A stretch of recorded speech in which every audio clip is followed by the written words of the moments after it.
محب وطن کمانڈوز کی ایک سنسنی خیز داستان جو دفاعی وطن کے ساتھ ساتھ وادی کشمیر کو بھارتی درندگی سے بچانے کے لیے پچھلی 7 دہائیوں سے مسلسل دشمن کے سینے پر مونگ دل رہے ہیں۔ کہانی کی طرف بڑھنے سے پہلے آپ سے گزارش ہے کہ چینل کو سبسکرائب کیجیے اور ویڈیو کو لائک کیجیے۔ آئیے کہانی کی طرف چلتے ہیں۔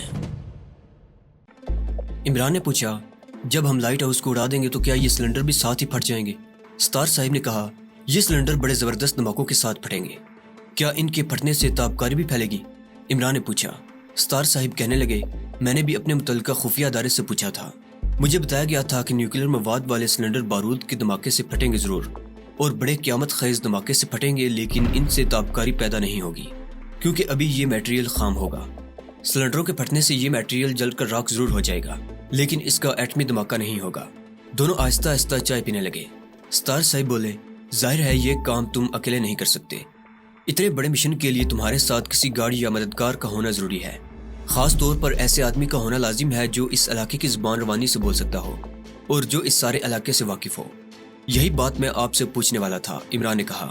ستار صاحب کہنے لگے، اس کی تم فکر نہ کرو، اس کا پورا انتظام کر دیا گیا ہے۔ تم بمبئی سے حیدرآباد اور حیدرآباد دکن سے وجے واڑہ تک اکیلے سفر کرو گے۔ وجے واڑہ کے اسٹیشن پر تمہیں ہمارا ایک آدمی ملے گا، اس کی فوٹو تمہیں دکھا دی جائے گی اور اسے بھی تمہاری فوٹو پہنچا دی جائے گی۔ اس کے باوجود تمہارے درمیان خفیہ کوڈ جملوں کا تبادلہ ہوگا تاکہ ایک دوسرے کی شناخت مکمل طور پر ہو جائے۔ اس آدمی کا نام میں تمہیں ابھی بتا دیتا ہوں۔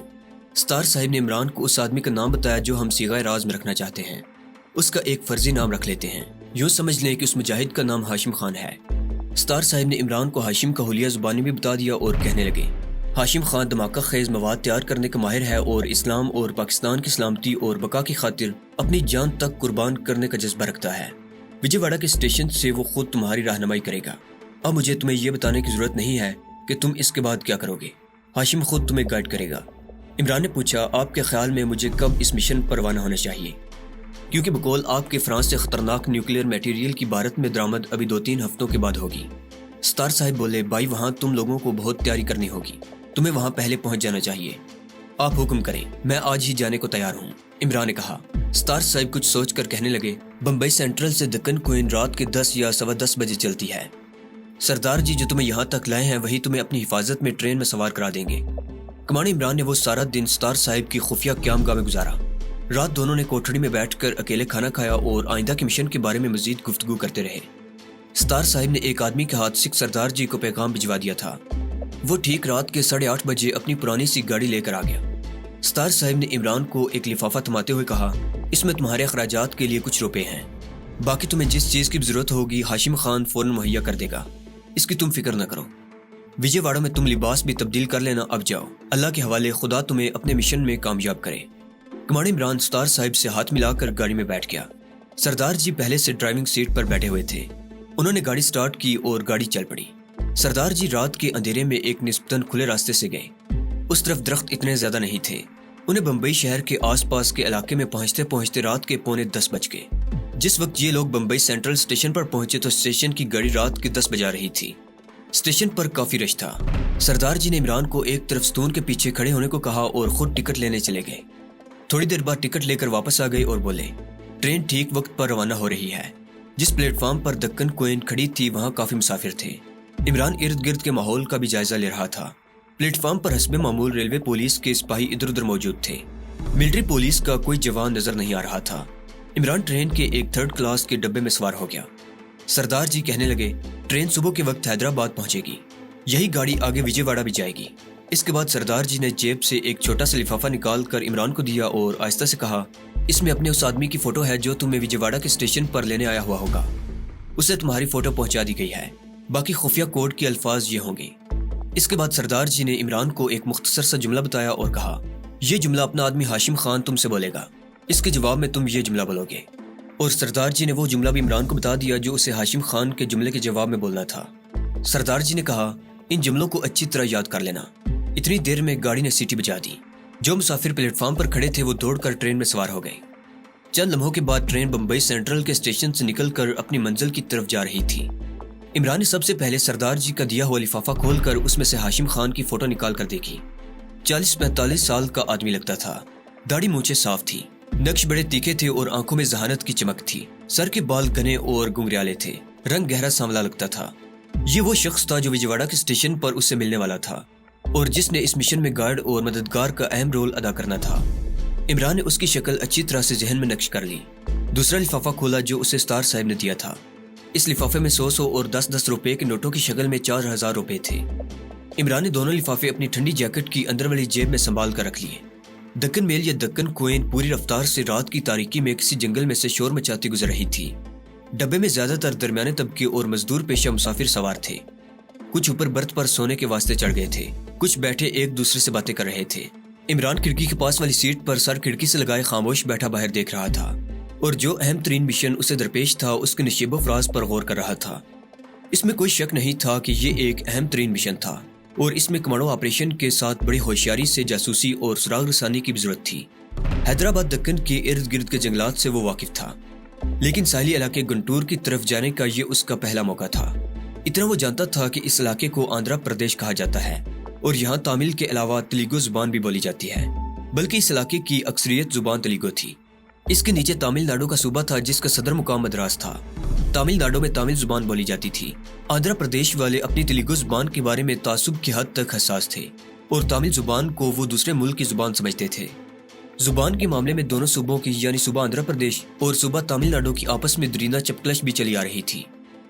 इमरान थोड़ी थोड़ी तेलुगु जुबान समझ लेता था जो कि आंध्र प्रदेश में बोली जाती थी, मगर मद्रास की जुबान तमिल उसकी समझ में नहीं आ सकी थी। सूबा आंध्र प्रदेश में मुसलमान काफी तादाद में आबाद थे और वहाँ के कल्चर और तहजीब तमद्दुन पर इस्लामी तहजीब तमद्दुन का असर नुमाया था। इसकी वजह यह थी कि सूबे पर निज़ाम हैदराबाद के खानदान ने सदियों तक हुकूमत की थी। यहाँ की मस्जिदों और तारीखी इमारतों में इस्लामी तर्ज तामीर का रंग गालिब था और तेलुगु के अलावा उर्दू जुबान भी आम बोली और समझी जाती थी। इस्लामी अहद में दक्कन ने उर्दू जुबान और अदब के लिए बेमिसाल तारीखी काम किया था, बल्कि कहा जाता है कि उर्दू जुबान का पहला शायर दक्कन में ही पैदा हुआ जिसने उर्दू की पहली गजल लिखी। एक और बात यहाँ करता चलूं कि हैदराबाद दक्कन में मशरकी वुस्ता, मिस्र, शाम और शुमाली अफ्रीका के कई खानदान भी सदियों से आबाद चले आ रहे हैं। इसकी वजह यह है कि निज़ाम दक्कन यानी सल्तनत आसफिया के दरबारी अमरा और फौज में उनके मुल्क के सिपाही, गुलाम, कनीज़ें और दानश्वर लोग मुलाजिम थे। इनकी नस्लें अब तक यहाँ आबाद थी और आजकल भी आबाद हैं। हाशिम खान की फोटो में उसके घुंघराले स्याह बाल देखकर इमरान को ख्याल आया था कि शायद इस मुजाहिद का ताल्लुक भी निज़ाम हैदराबाद की फौज के अफ्रीकी दस्ते से रहा होगा, या हो सकता है कि इसके वालिद सूडान के मुल्क से आकर दक्कन के शाही दरबार से वाबस्ता हो गए हैं। ये बात भी याद रखने वाली है कि जब सन 1947 में भारत ने चारों तरफ से हैदराबाद दक्कन की रियासत पर चढ़ाई कर दी थी तो दक्कन के मुसलमानों ने वसाइल की कमी के बावजूद भारतीय फौज का डट कर मुकाबला किया था और सुल्तान टीपू शहीद की जुर्रत और शुजाअत की रिवायत को एक बार फिर जिंदा करके दिखाया था। लेकिन तोपों और टैंकों के मुकाबले में दक्कन के शेर दिल मुजाहिद रजाकार अपने मामूली असलिहा के साथ ज्यादा देर न ठहर सके और भारत ने रियासत पर कब्जा कर लिया और मुसलमानों पर बेपना जुल्म तशद्दुद का बाजार गर्म कर दिया।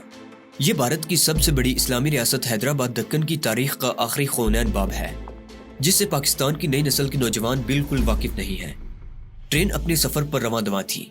रात गहरी होती जा रही थी। कंपार्टमेंट के तकरीबन सभी मुसाफिर सो रहे थे। मौसम खुशगवार था। इस इलाके में वैसे भी सर्दी नहीं पड़ती। सर्दियों के मौसम में भी फिजा खुशगवार रहती है।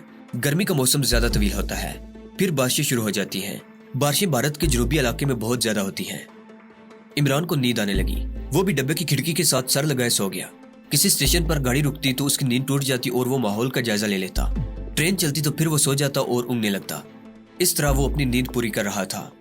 इसी तरह रात के अंधेरे में ट्रेन का सफर शुरू रहा। ट्रेन किसी स्टेशन पर रुकी तो इमरान की आंख खुल गई। उसने देखा कि आसमान पर सुबह की सफेदी फैल रही थी और बाहर मकान और इमारतें नजर आ रही थी। मालूम हुआ कि हैदराबाद का स्टेशन आ रहा है।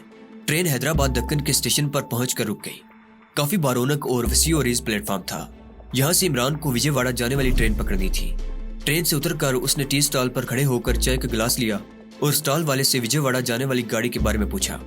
उसने बताया कि दिन के 8:15 बजे प्लेटफॉर्म नंबर 5 से विजयवाड़ा जाने वाली गाड़ी चलेगी। यहाँ सब लोग उर्दू में बात कर रहे थे। तेलुगु जुबान भी सुनने में आ रही थी, मगर उर्दू बोलने वालों की तादाद ज्यादा थी और ये लोग जाहिर है कि मुसलमान थे। यहाँ के मुसलमानों का पहनावा अचकन है। मुसलमान सुर्ख तुर्की टोपी भी पहनते हैं। इमरान ने स्टेशन पर ही थोड़ा बहुत नाश्ता कर लिया और प्लेटफॉर्म नंबर 5 पर आकर एक कोने में बैठ गया। ट्रेन के आने में अभी 1 घंटा बाकी था। उसने अंग्रेजी का एक अखबार खरीद लिया और बेंच पर बैठा उसे पढ़ता रहा। दरमियान में वो अखबार से नजरें हटाकर दाएं बाएं भी देख लेता था। کہ کہیں کوई खुफिया पुलिस वाला आदमी तो उसके पीछे नहीं लगा हुआ, लेकिन अभी तक ऐसी कोई खतरे की बात नहीं थी। किसी न किसी तरह 1 घंटा गुजर गया और विजयवाड़ा जाने वाली गाड़ी आ गई। इस ट्रेन में भी भारत की दूसरी रेलगाड़ियों की तरह काफी रश था। इमरान एक डब्बे में बैठ गया। ट्रेन हैदराबाद के स्टेशन पर काफी देर ठहरी रही, फिर रवाना हो गई। ये सारा सतह मुर्तफा का इलाका था। खेत भी थे मगर ज्यादा जमीन पथरीली थी। ताड़ और नारियल के दरख्त ज्यादा दिखाई देते थे। ऊंचे ऊंचे टीले भी थे। आसमान साफ था, धूप निकली हुई थी। ट्रेन दिन के 12 बजे के करीब विजयवाड़ा पहुंची। ये शहर भी जनूबी भारत के अहम शहरों में से एक शहर है। बड़ी बड़ी इमारतें हैं, आबादी बहुत ज्यादा है। शहर के करीब होने की वजह से यहाँ मछली की बड़ी बारी मंडी है। यहाँ से जनूब की जानिब गंटूर, नीलवर और मद्रास को गाड़ियां जाती हैं। इस इलाके में दरिया गोदावरी समंदर में गिरता है। यहाँ इमरान को हाशिम खान से मिलना था। वो ट्रेन से उतरकर एक आहनी स्तून के साथ लगकर खड़ा हो गया और आने जाने वालों को गौर से देखने लगा। इस ट्रेन को वहीं से हैदराबाद वापस जाना था। चुनांचे उसके पहले मुसाफिर सारे के सारे उतर गए और हैदराबाद जाने वाले मुसाफिर सवार होने लगे। इमरान ने एक दरमियाने कद के आदमी को देखा। वो हर डब्बे के करीब से गुजरते हुए अंदर झांक कर देख लेता था। उसे देखते ही इमरान ने हाशिम खान को पहचान लिया।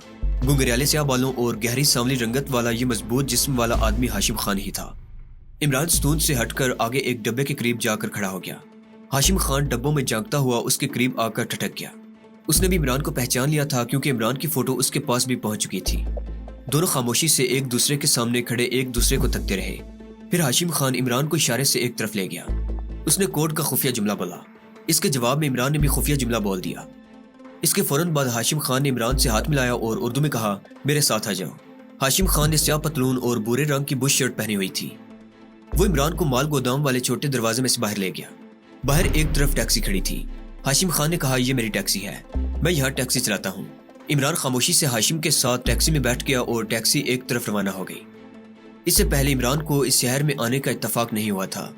टैक्सी शहर की बड़ी सड़कों पर आ गई जिससे भारी ट्रैफिक गुजर रही थी। हाशिम खान ने कहा, ये सड़क गंटूर को जाती है।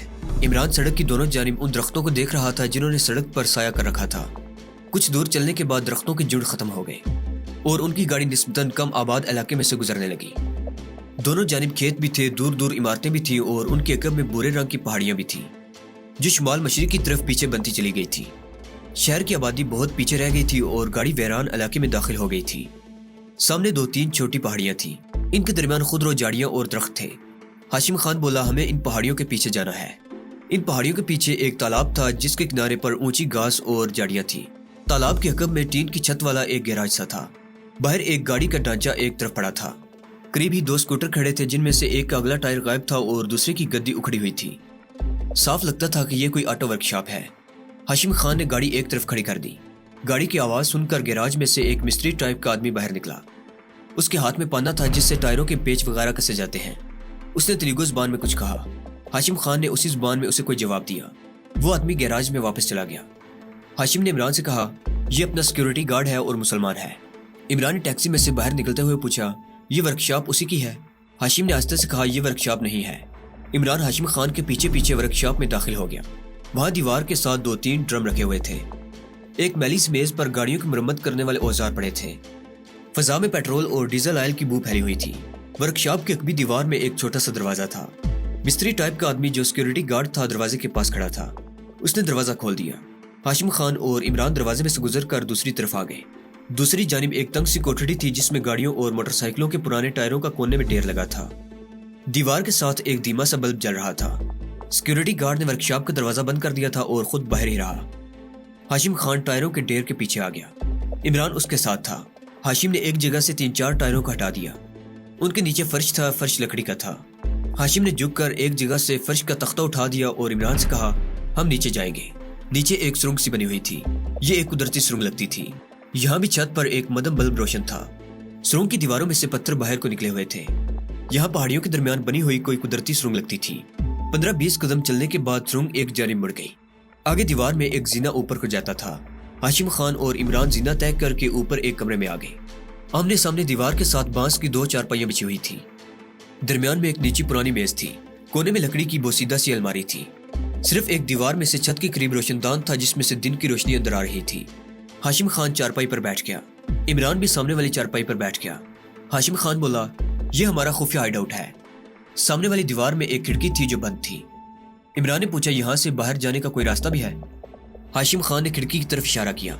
इस खिड़की में से बाहर को रास्ता जाता है, मगर ये खुफिया रास्ता है और घने जंगल में जाकर निकलता है। इमरान ने पूछा, इस तरफ सिक्योरिटी का क्या इंतजाम है? पुलिस इस तरफ से भी हमला कर सकती है। हाशिम खान मुस्कुराने लगा। ये रास्ता जंगल की एक गहरी घाटी में जाता है। घाटी की दोनों जानिब हमारे मुसल्लम मुजाहिद दिन रात मौजूद रहते हैं। इतने में खिड़की का एक पट खुला और एक आदमी अंदर आ गया। उसने खाकी रंग की बुश शर्ट और उसी रंग की पतलून पहन रखी थी। मजबूत बदन का आदमी था। उम्र 35 और 40 के करीब होगी। उसने इमरान से हाथ मिलाया और उसके पास चारपाई पर बैठते हुए उर्दू में कहने लगा, तुम्हारे मिशन के बारे में हमें तमाम तफसीलात मिल गई थी। इस सिलसिले में हमने इब्तदाई तहकीकात का काम भी मुकम्मल कर लिया है। ये मिशन अपनी नोयत के एतबार से कुछ पेचीदा है, क्योंकि हमें अभी तक ये मालूम नहीं हो सका कि वो कौन लोग हैं जो गंटूर के पुराने लाइट हाउस तय खाने में न्यूक्लियर मटेरियल की प्रोसेसिंग के फ्राइज अंजाम देंगे, लेकिन हमारे आदमी इसका बहुत जल्द पता चला लेंगे। इमरान बोला, क्या पुराने लाइट हाउस के तय खाने में प्रोसेसिंग प्लांट का जरूरी सामान लगा दिया गया है? उस मुजाहिद ने अपना नाम इमरान से हाथ मिलाते वक्त बता दिया था, लेकिन उसका असली नाम नहीं बताएंगे। एक फर्जी नाम मुराद खान रख लेते हैं। मुराद खान ने कहा, पुराने लाइट हाउस के तय खाने और उसके आसपास के इलाके से हम बखूबी वाकिफ हैं। हम इसी इलाके के रहने वाले हैं और मछली के शिकार को कभी कभी पुराने लाइट हाउस के पास जाया करते हैं। एक दो बार तय खाने में भी उतरे थे। जब तुम्हारे मिशन के बारे में हमें रिपोर्ट मिली तो हम मछली के शिकार के बहाने लाइट हाउस पर गए थे ताकि मालूम करें कि वहाँ क्या डेवलपमेंट हो रही है। हमने देखा कि पुराने लाइट हाउस के चारों तरफ 100-150 फुट के अहाते में 10-12 फुट ऊंची खारदार बाड़ लगा दी थी। एक तरफ 2 फौजी ट्रक खड़े थे और 3-4 फौजी एक जगह मोर्चा खोद रहे थे। 2 फौजी खारदार बाड़ के गेट पर पहरा दे रहे थे। हम करीब से गुजरे तो फौजियों ने हमें वहां से चले जाने का हुक्म दिया। हम वहां से चले गए थे। इमरान ने कहा, लेकिन इस बात का सुराग लगाना बहुत जरूरी है कि इस पुराने लाइट हाउस के तय खाने में न्यूक्लियर मटेरियल पहुंचा है या नहीं। वो तो हम हर हालत में सुराग लगा लेंगे। मैंने तुम्हें सिर्फ मौजूदा सूरत हाल से आगाह किया है। मुराद खान बोला, इस वक्त हम तुम्हें यहाँ सिर्फ इसलिए लाए हैं कि एक तो तुमसे मुलाकात हो जाएगी और दूसरे तुम्हें अपना ये खुफिया हाइड आउट भी दिखाना था। ये वो जगह है जहाँ हंगामी सूरत हाल में हम में से कोई आकर छुप सकता है। मैं तुम्हें उसका जंगल वाला वो रास्ता भी दिखा दूंगा जिस रास्ते से मैं अंदर आया हूँ। अभी हाशिम खान तुम्हें उस जगह ले जाएगा जहाँ तुम्हारी रिहाइश वगैरह का इंतजाम किया गया है। मेरे साथ आ जाओ। हाशिम खान और मुराद खान दोनों इमरान को साथ लेकर कमरे की खिड़की में से गुजरकर एक दूसरी सुरंग में से होते हुए उस पुरस्रार वर्कशॉप की पिछली जानिब जंगल में निकल आए। ये छोटा सा जंगल 2 पहाड़ी टीलों के दरमियान वाक़ था। वो दरख्तों और झाड़ियों में से गुजरते हुए एक कच्ची सड़क पर आ गए। यहाँ आकर हाशिम खान ने कहा, मैं गाड़ी लेकर आता हूँ।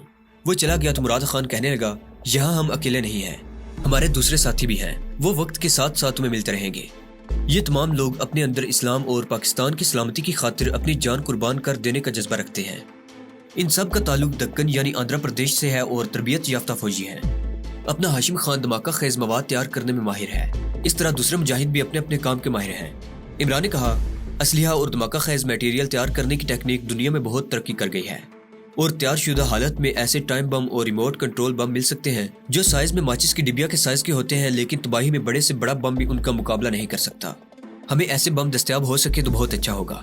मुराद खान ने जवाब दिया, इसकी तुम फिक्र न करो। इस वक्त भारत के फौजी असलिहा खानों में जदीद से जदीद तरीन असलिहा और हर किस्म के तबाहकुन बम मौजूद हैं और इन असलिहा खानों से हमने शबे खून मार कर इतना असलिहा और बम जमा कर रखे हैं कि जो इंडियन आर्मी की पूरी छावनी को तबाह करने के लिए काफी हैं। ये सारा जखीरा हमने एक जंगल में खुफिया जगह पर छुपा रखा है। तुम्हें वो दिखा दिया जाएगा, फिर अपनी जरूरत के मुताबिक तुम वहां से जो चाहो ले सकते हो। अगर इसके अलावा तुम्हें किसी चीज की जरूरत होगी तो वो भी तुम्हें मुहैया कर दी जाएगी।